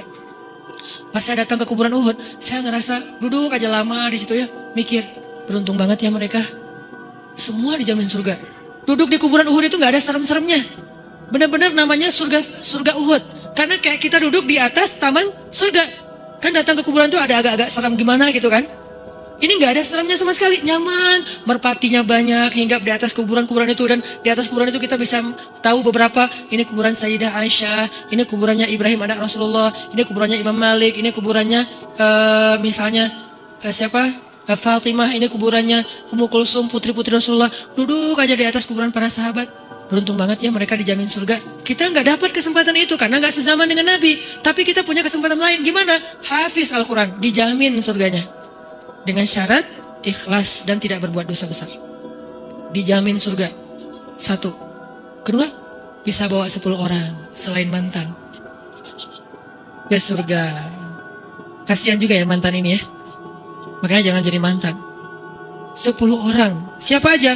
Ayah, ibu, udah pasti tuh. Makanya saya pengen menghafal Quran biar kalau saya khatam, saya ngerasa di dunia itu belum sempat berbakti sama ibu dan ayah saya. Keburu meninggal pas tsunami. Nanti saya pengen berbaktinya di akhirat. Berbakti di akhirat, hafal Quran. Sehingga nanti di akhirat, saya berharap berhusnuzon ke Allah. Bukan sok pede ya. Kayak Ustaz udah paling pasti masuk surga aja. Bukan, husnuzon ke Allah. Nggak boleh sok pede. Kalau sok pede namanya mentazkiyah diri sendiri. La tuzakku anfusakum. Berhusnuzon ke Allah, Allah maha menepati janji. Saya bisa bawa, mak, yuk ikut abang. Kemana bang? Surga. Kan enak ya. Bapak yuk ikut abang kemana? Surga. Kakak saya meninggal juga di tsunami. Itu buat saya ibu kedua saya setelah ibu saya. Karena dia paling banyak berkorban. Kayus yuk ke surga. Kemana? Ayo ikut abang kemana bang? Surga. Itu tuh kayak goals akhirat goals lah. Kalau kita punya life goals, ini adalah akhirat goals. Buat siapa lagi? Istri. Buat siapa lagi? Anak. Kalau semuanya hafizoh, ya berarti lebih banyak lagi yang bisa kita bawa. Itu tuh keren banget. Dan kita bisa dapat derajat itu teman-teman dengan akhlak yang mulia. Derajat ya, bukan keutamaan. Ada derajat, ada keutamaan. Ini beda nih. Kalau derajat pahalanya. Kalau keutamaan janji-janji di balik kebaikan itu. Kayak dapat derajat syahid, bukan dapat keutamaan syahid. Derajat syahid artinya dia dapat pahala syahadah. Tapi dia tidak disebut syahid. Ada orang yang meninggalnya karena tenggelam, asyahid fulan, nggak bisa karena dia derajat syahid tapi bukan keutamaan syahid. Intinya adalah akhlak. keutamaannya tinggi banget. Seperti orang yang qiyam dan syam. Gimana caranya Ustaz? Sekedar nahan lisan aja, nggak usah ngomongin orang lain. Saya sedih kalau ada ibu-ibu ini kan rajin tahajud ya. Rata-rata yang saya tahu ya, yang ahli ibadah itu ibu-ibu. Kalau bapak-bapak ibadahnya mungkin diwakilkan ibu-ibu. Mah, nanti malam tahajud ya. Ya, akhirnya istrinya berdiri, dia enggak. Jangankan udah nikah, belum nikah juga gitu. Yang waktunya sholat malam. Oh iya, makasih ya udah dibangunin. Terus udah ditutup teleponnya, kita tidur. Itu emang gayanya cowok. Jadi yang ahli ibadah itu perempuan. Emang keren sih cewek-cewek ini rajin ibadah. Tahajudnya, tilawahnya rata-rata di atas cowok tuh. Tapi sayang banget kalau ternyata di siang harinya gak bisa jaga lisan. Ini dia bahaya. Karena orang yang paling tinggi derajatnya di surga itu bukan yang paling banyak ibadah sunnah. Yang paling sedikit dosanya. Yang paling tinggi derajatnya, kata Aisyah radhiyallahu anha, di surga bukan orang yang paling banyak ibadah sunnah. Saya gak ngomong yang wajib karena itu udah pasti. Bukan yang paling banyak ibadah sunnah, tapi yang paling sedikit dosanya. Bisa jadi perempuan malamnya tahajud, tilawahnya banyak, siang habis ditransfer pahala tahajud semalam untuk orang yang dia omongin. Semalam tahajud buat siapa? Buat orang yang besok bakal saya gibahin. Kan rugi kan? Kayak gitu kan logikanya. Ngapain sih mah capek banget tahajud? Ya kasihan ada tetangga tuh, saya belum transfer pahala, besok mau ditransfer, jadi malam ini dikumpulin dulu pahalanya. Besok baru ditransfer, kan rugi. Gimana mentransfer pahala? Cukup bicarain keburukannya, yang kalau dia dengar dia nggak akan nyaman, dia akan sedih, itu udah transfer, itu otomatis udah. Ustaz bisa transfer balik nggak? Wah berat Saya nggak sampai ilmunya ke situ, tapi taubat aja lah sama Allah. Dan jangan diulangin. Kalau kita mau lebih pasti lagi, datang ke orangnya, kasih hadiah, minta maaf, dan kalau dia berkenan, baru kita dapat lagi pahala kita. Kalau dia nggak berkenan, kasih lagi hadiah. Sampai dia berkenan, bayar tuh dosa kita pakai hadiah dunia. Teh, maaf ya aku ngomongin kamu kemarin, aku nggak rela. Terus kamu maunya apa? Gak usah banyak-banyak, satu mobil aja. Kasih, baru dia maafin, insya Allah balik tuh pahala kita. Tapi kan berat ya, makanya jangan diomongin. Baik orangnya diomongin di dalam grup WhatsApp, kita omongin di antara kita rame, orangnya udah live. Walaupun orangnya udah live, pahalanya tetap ke transfer. Ya kalau pahala kita banyak, kalau kurang, dosa dia dibalikin ke kita. Dan itu lebih rugi lagi tuh. Pahala kita ditransfer aja udah rugi, dosa dia dibalikin ke kita, lebih rugi lagi. Akhirnya kita masuk neraka gara-gara dosa orang buat. Kan sedih banget ya. Kenapa kamu masuk neraka? Soalnya dia mencuri. Hah? Hubungannya dengan kamu? Kan aneh. Kenapa kamu masuk neraka? Soalnya dia berzina. Kenapa kamu masuk neraka? Soalnya dia ninggalin sholat. Kenapa kamu masuk neraka? Soalnya dia membunuh. Orang yang berbuat dosa, kita yang masuk neraka. Karena kenapa? Kita nggak cukup pahala untuk ditransfer kepada orang yang kita omongin. Apalagi kalau yang kita omongin itu adalah orang yang Allah Subhanahu wa Ta'ala jaga kehormatannya. Orang tua kita, pasangan kita, guru-guru kita. Wah sayang banget tuh. Capek jungkir balik, sujud ruku, ternyata semuanya nol besar. Yang nambah pahala justru orang yang kita bicarakan. Akhlak. Ternyata akhlak bisa mengangkat amal soleh kita, bisa menjatuhkan amal soleh kita. Akhlak menentukan amal soleh kita diterima atau ditangguhkan. Bab apa? Bab silaturahim. Itu juga akhlak. Yang saya sampaikan kemarin pas lebaran, Allah Subhanahu wa Ta'ala berfirman kepada dua malaikat yang membawa amal-amal manusia di hari Senin dan hari Kamis. 2 hari ketika amal manusia diangkat ke hadapan Allah, selain yang tahunan yaitu bulan Sya'ban. Ketika diangkat ke hadapan Allah, Allah berfirman kepada malaikat yang membawa amal catatan ini dengan kalimat amhilu hadain hatta yastaliha. Tahan amal dua orang ini sampai mereka berdamai. Akhlak ternyata. Kalau nggak mau damai, ketahan. Kalau meninggalnya masih kayak gitu, gugur. Ketahan sampai meninggal. Kalau sebelum meninggal damai, keangkat. Kalau meninggal belum damai, gugur lagi, nggak dicatat. Ini akhlak mempengaruhi amal soleh kita. Jadi kita rajin tilawah, kita rajin sholat malam, kita rajin ikut taklim, kita rajin puasa, kita rajin sedekah, rajin ibadah. Terus ada satu di antara keluarga besar kita yang kita blok, kita nggak mau silaturahim dengan dia. Arti silaturahim itu bukan ketemuan ya. Ini mah terjemahan versi orang Indonesia. Silaturahim itu nggak mau saling membantu, nggak peduli lagi gitu. Nggak harus ketemuan juga sih, karena ada kondisi orang justru menjaga silaturahim dengan nggak.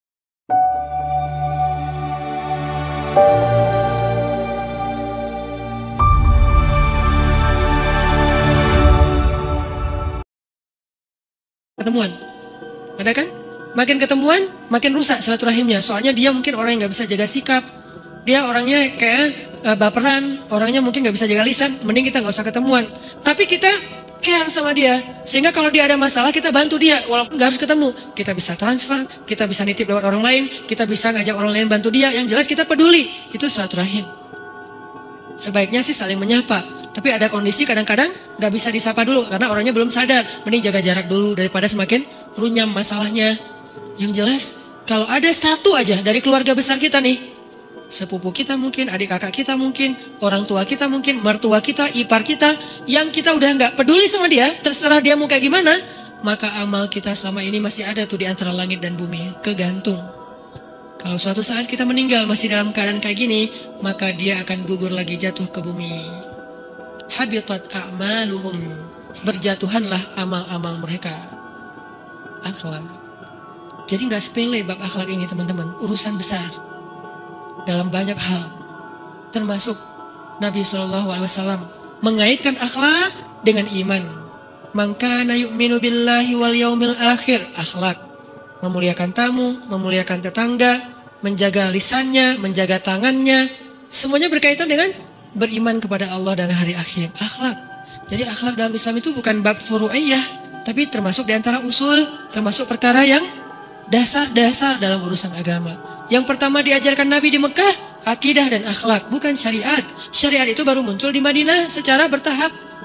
Yang pertama, akidah dan akhlak. Tentang tauhid, tentang rahmah. Terakhir teman-teman, akhlak itu apa Ustaz? Kalau kita mau menyimpulkan bab akhlak dari sekian ribu hadis, sekian ribu ayat, sekian ribu buku tentang bab akhlak, akhlak itu cuma ada dua. Ini biar menyingkat waktu kita. Akhlak itu cuma dua. Satu, ra'fah. Dua, rahmah. Itulah akhlak. Satu, ra'fah. Satu lagi, rahmah. Ra'fah artinya gak mau ganggu orang. Menjaga diri dari menyakiti orang lain. Baik lisannya maupun tangannya yang tadi. Dalam bahasa lebih luas lagi, ra'fah itu gak enakan. Ra'fah itu gak tega. Itu rafah, nggak tega, nyakitin orang tuh nggak tega, ngomongin orang tuh nggak tega, komenin orang yang nggak benar tuh nggak tega, mencela orang tuh nggak tega, membuli orang tuh nggak tega, memarahi orang tuh nggak tega, memfitnah orang tuh nggak tega, apalagi menghakimi orang, menuduh orang dengan tuduhan-tuduhan yang nggak baik itu nggak tega. Ini namanya rafah, menjaga diri kita dari mengganggu orang lain, dari hal yang paling sensitif, yang paling simple, masalah sesederhana rafahnya bab kayak bermajelis kayak gini. Saya nggak mau keberadaan saya mengganggu teman-teman saya. Akhirnya ketika saya mau datang ke majelis, saya mau pakai pakaian yang teman-teman saya nyaman. Sehingga keberadaan saya pakaian yang tadi siang saya dari tadi pagi saya pakai, yang mungkin udah bau keringat, yang mungkin saya juga mungkin nggak ada sedikit ujian agak bau badan misalnya, saya nggak mau ganggu orang lain. Akhirnya sebelum datang ke majelis, dia pakai baju yang bersih. Kalau dia laki-laki dia pakai parfum, dia duduk di majelis, orang di sebelahnya nyaman. Dia siwak, kalau dia pakai siwak. Kalau nggak pakai siwak, pakai sikat gigi, dia bersihkan mulutnya, orang nyaman. Sesederhana itu, rafah banget. Dia nggak mau buat orang nggak nyaman. Ketika dia ngomong sama orang lain nggak nyaman. Sederhana banget. Saking rafahnya, sahabat dulu ada cerita rafahnya Muaz ibnu Jabal. Muaz ini anak muda. Saya salah satu idola saya di antara sahabat muda itu Muaz. Anak muda, rambutnya sepundak, janggutnya tipis, terus aura wajahnya itu aura yang nyenengin. Orangnya tawadu banget, padahal dia ahli ilmu. Kata Nabi, afqahu ummati bil halal wal haram Muaz bin Jabal.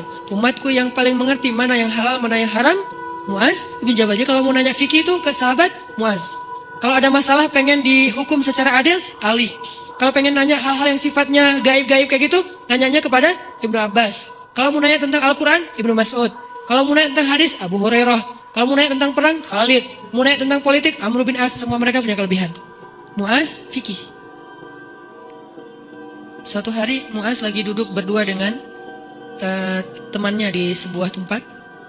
Terus tiba-tiba ada datang orang pengen istifta. Istifta itu konsultasi agama, minta fatwa. Karena dia ahli fikih. Ya Syekh Muaz, saya mau bertanya tentang fikih. Boleh cuman berdua aja karena ini adalah rahasia. Masalah pribadi mungkin. ketika dia meminta Muaz untuk bicara berdua, tadi kan Muaz lagi berdua dengan orang lain. Muaz bilang, tunggu sebentar ya. Muaz cari orang. Ketemu orang yang dia kenal, kesini sebentar, boleh tolong saya enggak? Ngapain?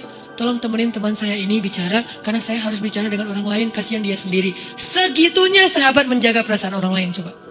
Karena apa? Hadis Nabi, janganlah seseorang itu bicara berdua ketika mereka bertiga. Karena menyakiti perasaan orang yang ketiga. Jadi kalau kita lagi bertiga, jangan cuma ngomong berdua. Karena yang ketiga ini kasihan, gak ada yang ajak ngobrol, jadi kayak obat nyamuk. Itu dalam Islam diperhatiin tuh. Dan ngomong berdua ini bukan hanya ngomong, tapi juga bahasanya. Kalau kita misalnya di sini ada orang Sunda, ada orang Medan. 2 orang Sunda, 1 orang Medan. Orang Medan ini kebenaran baru merantau ke Bandung, jadi nggak terlalu ngerti bahasa Sunda. Kita nggak boleh pakai bahasa Sunda. Kenapa? Karena dia nggak ngerti, kasihan. Kita pakai bahasa Indonesia yang dia ngerti. Saya pernah ditegur gitu di Mesir. Biasalah kita kalau ketemu sesama orang Indonesia kan kita kayak saudara banget kan. Nah kita lagi jalan bertiga, 1 orang Mesir, 2 orang Indonesia. Salah satunya saya. Akhirnya saya ngobrol sama teman saya tuh pakai bahasa Indonesia. Ngobrol panjang lebar, dia diam aja. Pas udah selesai dia ngomong, Hanan, kamu tahu nggak hadis Nabi? Apa? Kata Nabi, tidak boleh bicara berdua ketika sedang bertiga. Oh maaf ya. Terus maksudnya, kamu kalau mau ngomong sama dia pakai bahasa Arab juga, biar saya ngerti. Oh iya maaf saya salah. Karena saya nggak ngeh waktu itu tentang hadis ini nih. Berarti sebegitunya jaga perasaan orang lain, dan itu namanya ra'fah. Cara kita bikin caption, ra'fah nggak nih? Cara kita komen, ra'fah nggak nih? Cara kita broadcast, ra'fah nggak? Kadang-kadang saking ra'fahnya kita mau broadcast tentang fikih, tapi di dalam grup itu ada perbedaan mazhab. Jangan broadcast. Kecuali minta maaf dulu. Jangan langsung kita, ini hadis yang sahih, ini yang benar. Nah ini kasihan yang berbeda mazhab. Aduh, dia kok ngomong kayak gini di depan saya, padahal saya ada di grup. Nggak ra'fah namanya. Sedalam itu ra'fahnya kaum muslimin. Sehingga kata Muaz, boleh tolong saya sebentar, temenin teman saya ini sebentar aja, saya mau ada fatwa dulu ke sana. Ditemenin, duduk berdua, dari mana, kenalan, baru Muaz tenang untuk bicara dengan orang yang ketiga. Setelah orang yang keduanya ada teman ngobrol. Itu namanya ra'fah, akhlak. Nggak enakan. Nabi itu nggak enakannya luar biasa. Saking nggak enakannya Nabi selalu mikir gimana cara orang itu merasa nyaman dengan beliau dan nggak sungkan, nggak ngegap, nggak merasa nggak enak. Itu Nabi kayak gitu banget. Sampai Allah pernah menegur Nabi gara-gara nggak sengaja melanggar ra'fah. Kapan nggak sengaja melanggar ra'fah? Nabi lagi duduk dengan sahabat-sahabat miskin. Tiba-tiba lewat orang-orang kafir Quraisy yang kaya-kaya. Ada Walid Al-Mughirah, ada Abu Jahal, ada banyaklah orang-orang kaya gitu. Ada Akhnas. Terus mereka manggil Nabi Muhammad. Muhammad sini. Nabi datang. Muhammad, sebetulnya kami tertarik dengan Islam. Terus kata Nabi, cuman kalau kami masuk Islam, masa kami mau duduk bareng dengan orang-orang arazil, orang-orang rendahan kayak mereka? Mau kalian apa? Kami mau belajar Islam tapi dipisahin majelisnya. Kami majelis sendiri, mereka sendiri. Kami gak mau gabung sama mereka. Mau gak kayak gitu? Kata Nabi, boleh. Mau sekarang? Boleh sekarang. Akhirnya Nabi balik ke para sahabat bilang, kalian tunggu di sini sebentar ya. Kalian jauh ke sana dulu sedikit ya. Disuruh menjauh sama Nabi. Sahabat-sahabat sedih. Di situ tuh ada Ibnu Mas'ud, Khabab yang dibakar hidup-hidup tuh, tapi beliau selamat sampai di sekujur tubuhnya ada bekas bakaran. Lalu ketika dibuka oleh Umar bin Khattab, kata Umar, saya belum pernah melihat ada tubuh manusia yang lebih rusak daripada Khabab, karena dibakar hidup-hidup tuh. Tapi begitu mau mati diudahin dulu sampai dia udah agak sehat, dibakar lagi. Gitu aja terus setiap hari. Khabab, Ibnu Mas'ud, Bilal, orang-orang yang miskin di antara sahabat, kalian kesana dulu ya sebentar, aku mau ngomong sama mereka, soalnya mereka gak mau dekat-dekat. Ditegur sama Allah. Janganlah kamu mengikuti orang-orang yang mencintai dunia dan meninggalkan hamba-hambaku yang sujud dan bertasbih kepadaku. Sejak saat itu Nabi nangis, langsung ditinggalin tuh Abu Sufyan and the gang, langsung menuju kepada Ibnu Mas'ud and the gangnya. Langsung Nabi kemudian mengatakan, maafin saya. Akhirnya Nabi duduk, mereka duduk. Nabi tidak akan berdiri sebelum mereka berdiri. Nabi ke sahabat kayak gitu. Sampai mereka udah pada berdiri, udah selesai, ya Rasulullah pulang. Udah selesai, ya Rasulullah pulang. Kalau mereka udah berdiri semuanya, baru Nabi berdiri yang terakhir. Kenapa? Nabi merasa bersalah pernah memperlakukan mereka kayak tadi. Padahal niatnya bukan merendahkan. Niatnya pengen ngedakwahin orang-orang penting tadi supaya orang-orang di belakangnya ikut masuk Islam. Sebegitu akhlak dalam Islam itu luar biasa penting. Sampai Nabi aja ditegur gara-gara bab akhlak. Nabi itu gak ditegur bab akidah. Nabi itu gak ditegur bab syariah. Nabi itu ditegur bab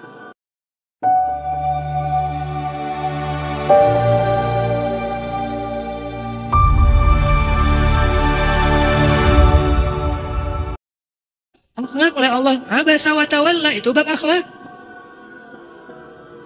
Sehingga bab-bab sepele aja diperhatikan sama Islam. Nih kalau saya bawa ini nih gimana ya? Nanti bawa durian gitu. Tetangga pasti kecium nih aroma durian. Terus gimana dong Ustaz?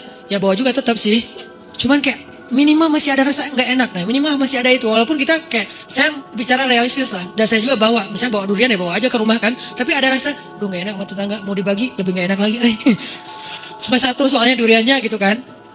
Nah gimana nih? Minimal masih ada feeling guilty. Itu ada rafah tuh. Kalau udah nggak ada lagi itu, udah lempeng aja, udah hilang rafahnya. Dan lempengnya, dosisnya nambah. Kadang-kadang saking lempengnya, dia buat dosa besar pun nggak merasa. Dia pakai di rumahnya, pagi-pagi lagu dangdutan kenceng-kenceng. Tetangganya terganggu, dia nggak merasa. Acara ngantenan, soundnya ke arah tetangga. Sampai jendela tetangganya tuh getar-getar gitu. Nggak ngerasa bersalah, biasa aja. Parkiran sembarangan depan rumah orang nggak ngerasa bersalah. Di mana rafah? Bukankah itu akhlak? Kalau kita parkir, terutama mobil nih, parkir mobil. Waduh, nih orang bisa keluar nggak ya? Mikir banget, saking mikirnya sampai riwah sendiri. Nah, riwahnya kita bagian dari akhlak. Kalau orang kurang akhlak biasanya nggak riwah hidupnya, orang yang riwah. Dia mama santai aja, parkir sembarangan, ngelakuin apa yang dia suka, karena nggak perlu dengan orang lain. Termasuk kita kayak pas lagi sholat, saking jaga akhlaknya, sholat di mall nih. Begitu kita selesai, Assalamualaikum. Lain orang lain pada ngantri, tadinya pengen sholat sunnah, tapi orang ngantri kasihan, mungkin hajatnya macam-macam kan ya. Ya udah deh, kali ini saya ngalah, nggak dapat sunnah, yang penting saya bisa memberikan hak orang lain. Langsung berdiri keluar. Segitunya, bukan dia nggak soleh. Sholat nggak ada sunnah, nggak ada beli badiah, nggak ada qobliyah. Jangan langsung dijudge. Kadang-kadang habis sholat langsung pergi aja, terlalu minimalis, nggak ada zikirnya. Mungkin dia sambil jalan sambil zikir. Karena saya pernah kayak gitu di mall, pengen zikir nih habis sholat maghrib misalnya. Habis sholat maghrib kan harusnya ada zikir yang 33 kali 3 itu kan. Yang siapa membaca zikir itu akan dihapuskan dosa semuanya kan. Walaupun dosanya sebanyak pasir di pantai, buih di pantai kata Nabi. Pengen zikir itu, subhanallah, alhamdulillah dan seterusnya. Wah, tapi banyak yang berdiri, nungguin. Ya udah langsung berdiri, pakai sepatu, jalan, subhanallah, subhanallah. Tetap dapat zikirnya, tetapi tidak mengganggu jatah orang lain. Sepeka itu.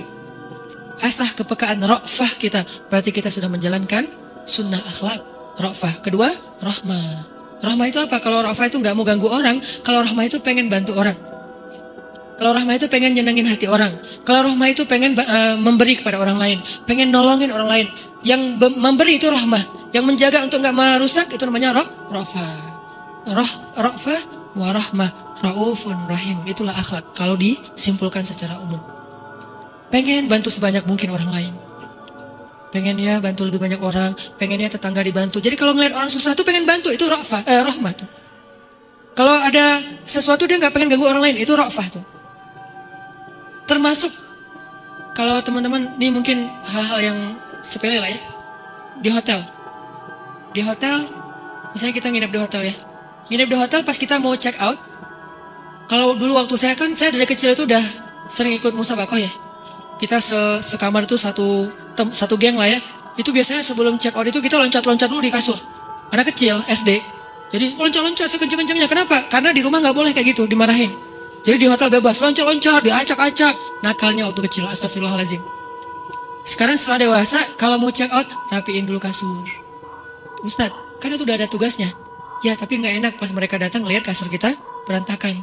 Apalagi tahu tuh kasur Ustadz. Wah, katanya Ustadz tapi kasurnya berantakan. Kan gitu kan? Bukan mau dibilang dihargai, bukan. Saya membawa nama Ustadz-Ustadz yang lain. Ntar di generalisir. Namanya Ustadz mas semuanya kamarnya berantakan. Giliran kamar-kamar orang yang bukan Ustadz, yang bahkan gak paham agama, rapi sebegitunya.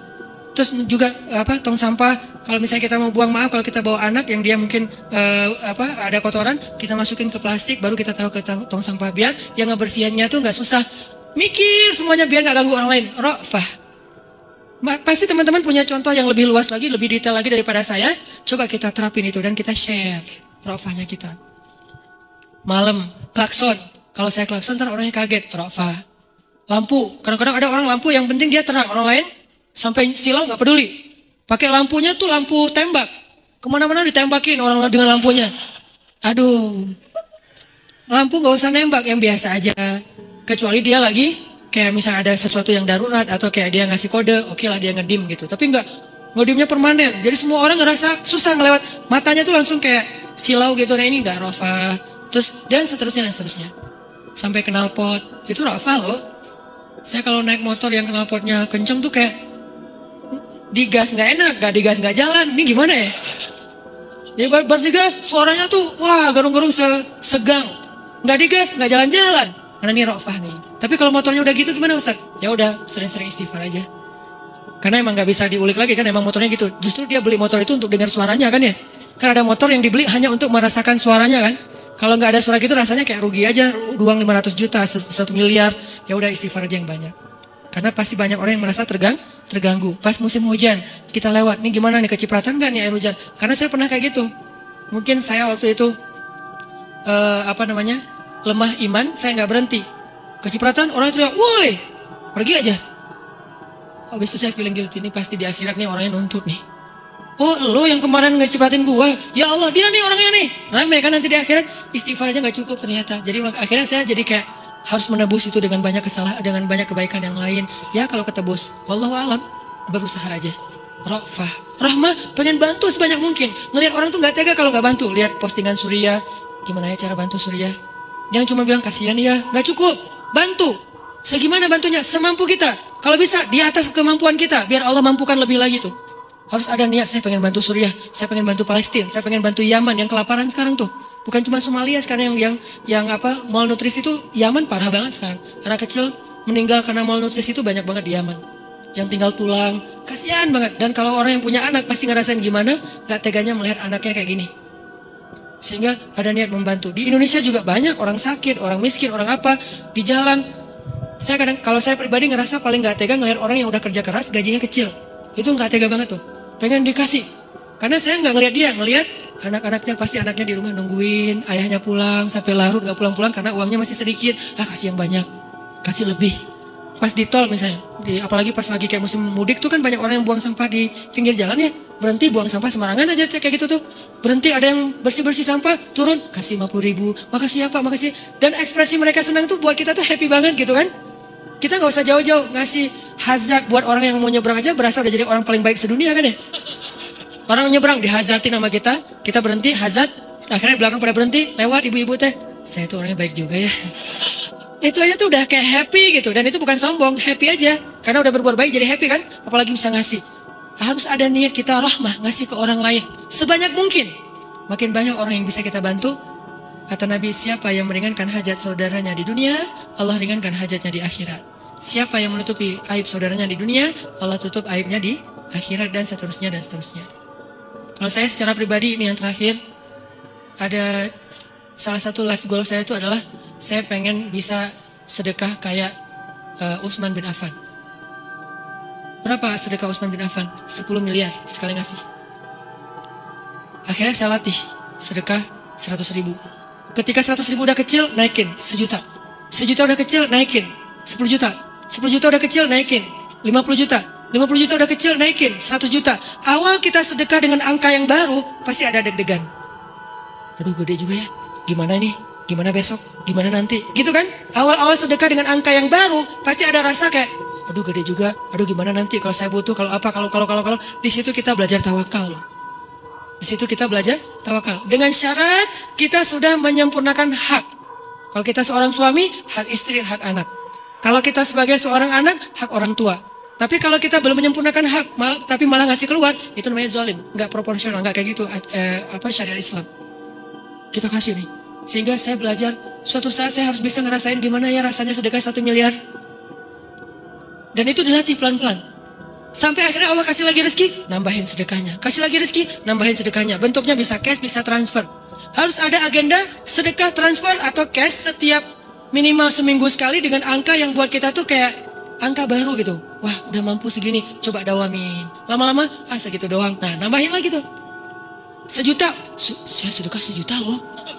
Kayak ngerasa paling dermawan di muka bumi gitu kan. 1 juta. Lama-lama 1 juta. 1 juta doang. 10 juta. 10 juta loh kemarin pas acara penggalangan dana. Kayaknya cuma saya doang sendiri 10 juta tuh. Yang lain gak ada. Cie. Soalnya hasilnya semuanya 11 juta. Berarti saya sendiri doang 10 juta. Oh ya udah. Lama 10 juta. 10 juta doang. 100 juta. Berani gak ngasih kayak gitu. Dan